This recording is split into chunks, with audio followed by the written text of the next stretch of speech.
Viral করে দিল তোরে যা। আসসালামু আলাইকুম। কি ভাইজান কেমন আছেন?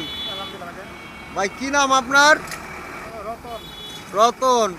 আপনি কি এই যে মোটরসাইকেল প্রাইভেট কার এগুলা ঝালাইয়ের কাজ করেন তাই না? ও কতদিন ধরে এখানে? 15 বছর। না আমিও দেখতেছি খুব দক্ষতার সাথে কাজ করতেছেন। এটা ঠিকানা কোন জায়গায় দাদা একটু কাইন্ডলি? ঢাকাশ্বরী মন্দিরে এটা হলো লালবাগ ঢাকেশ্বরী মন্দির এর বিপরীত পার্শ্বে। নাম কি যেন আপনার?